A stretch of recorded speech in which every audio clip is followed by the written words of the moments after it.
Тере. Так, давайте разбираться.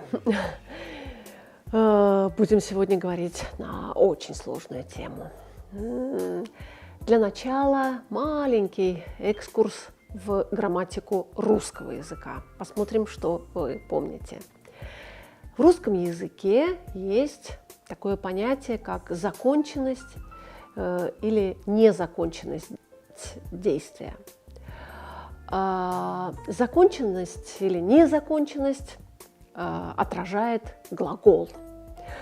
Вы наверняка помните из школьного курса такие слова, как совершенный или несовершенный вид глагола. А может быть, еще помните, что если «что делать», то это несовершенный вид, то есть незаконченная деятельность. А на вопрос «что сделать» отвечает совершенный вид, то есть законченная деятельность.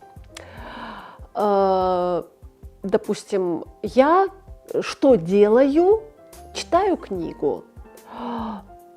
Что это значит? Я в процессе чтения, неизвестно, дочитаю ли я ее до конца, значит, это несовершенный вид. Теперь другое предложение. Я что сделал? Я прочитал книгу. То есть это известно, что я книгу дочитала до конца, и значит, это совершенный вид.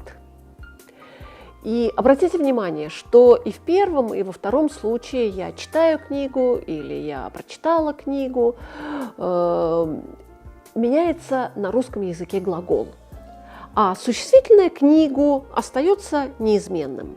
В эстонском языке совершенно не так. В эстонском языке вот эту законченность или незаконченность действия выражает не глагол, а существительное, вот, которое к этому глаголу относится. Незаконченность, то есть несовершенность, да, то, что в русском языке называется несовершенный вид, то есть незаконченность выражает существительное в падеже осастав. Причем как в единственном, так и во множественном числе. Допустим, я читаю или я читал эту книгу. Ma loen või ma lugesin seda raamatut.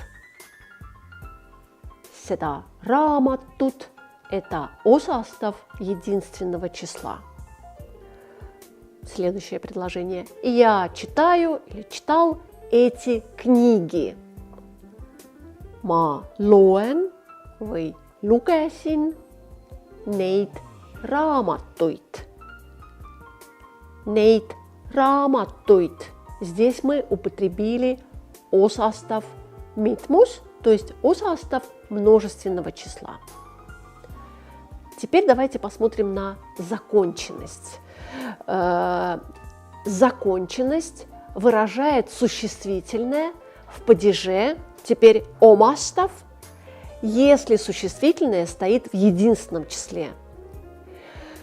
И в падеже ниметтав, если существительное стоит во множественном числе. Так, чтобы не запутаться, посмотрим сразу на пример. Я прочитаю или прочитал уже эту книгу. Здесь, да, что я сделаю или что я сделал, законченность. И эту книгу, одна книга, да, я говорю об одной книге. Что мы получаем? Ma loen või lugesin selle raamatu läbi. Мы употребили омастав единственного числа, омастав ainsus. Теперь множественное число. Я прочитаю или прочитал эти книги. Что я сделал? Прочитал, прочитаю эти книги. Книг много, несколько. И на эстонском это тогда будет теперь звучать иначе. Ma loen, lugesin need raamatud läbi. Мы употребили nimetав mitmus, то есть nimetав множественного числа. Наверное, это самая простая форма. То есть можно все время говорить все как о совершенном виде и о множественном числе. Тогда все время будет очень легко просто ставить ниметтав. Давайте посмотрим еще, значит, на общую картину. Незаконченная деятельность, незаконченная, что делаю, что делал, что буду делать, да, то есть несовершенный. Мы не знаем, да, делать будем, но не знаем, будет это сделано или нет. Малоэн сета раматтут. Я читаю эту книгу, сейчас читаю малоэн. Ма lugesin seda raamatut. Я читал эту книгу. Ну, раньше я читал ее. Не скажу, прочитал или нет, но я читал эту книгу раньше, да? Минавик, прошедшее время. Дальше, будущее время. Ma hakkan seda raamatut lugema. Я буду читать эту книгу в будущем. Я буду ее читать. Ну, неизвестно, прочитаю ее до конца или нет. Может, она мне не понравится, и я ее брошу на середине. Теперь смотрим множественное число. Здесь мы употребляем осастав митмус, который вы еще не знаете. Но если встретите в тексте, то должны будете узнать. Ma loen neid raamatuid. Я читаю эти книги. Сейчас читаю эти книги. Книги их много. Я не одну книгу читаю. Ma lugesin neid raamatuid. Я читал эти книги. Я раньше читал их. И ma hakkan neid raamatuid lugema.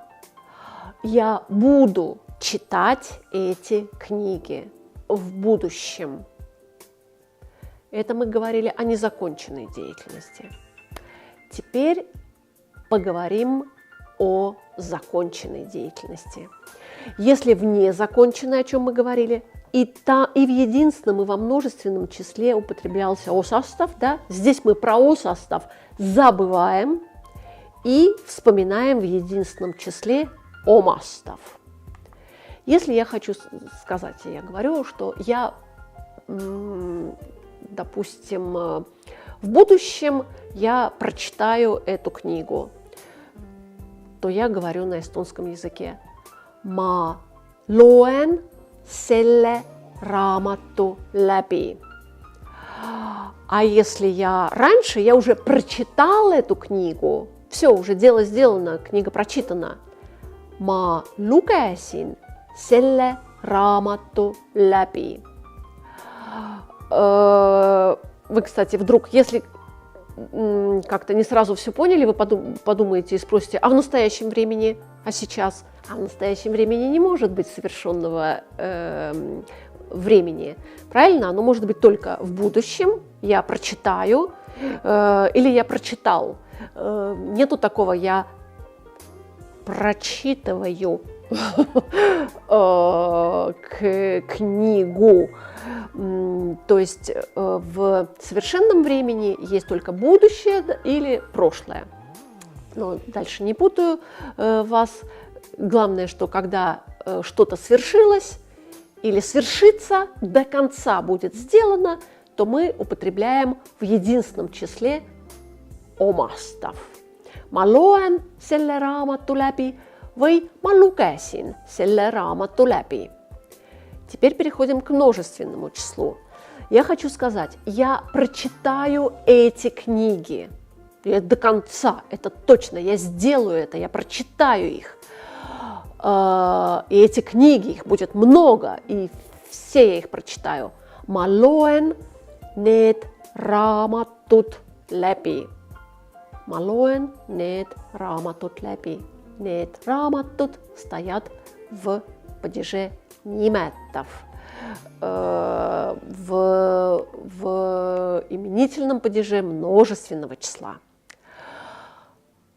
Как, кстати, и на русском, да, эти книги. Ma lugesin need raamatud läbi. Я раньше прочитал эти книги, они уже у меня прочитаны, все дело сделано. Ma lugesin, mis need raamatud läbi. Nimetav mitmus, как бы именительный падеж множественного числа. Ну и, наверное, может быть, вот вам будет полезно посмотреть на слова, некоторые с которыми всегда употребляется осостав. То есть, когда вы их увидите или захотите употребить, то всегда употребляйте рядом с ними осостав, потому что это точно будет незаконченное действие.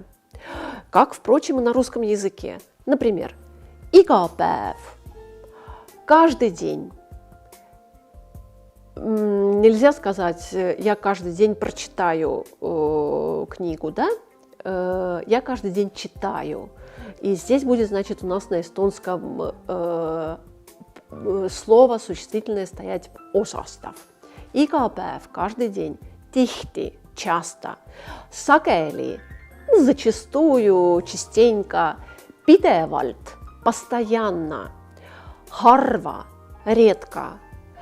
Kaua, долго. На этом все. Я предлагаю вам посидеть, подумать, полистать учебник, может быть, еще разочек пересмотреть это видео, потому что тема, прямо скажем, не из самых легких, но уверена, у вас все получится. Учите язык, ведь он этого стоит. И до новых встреч. Kõike head!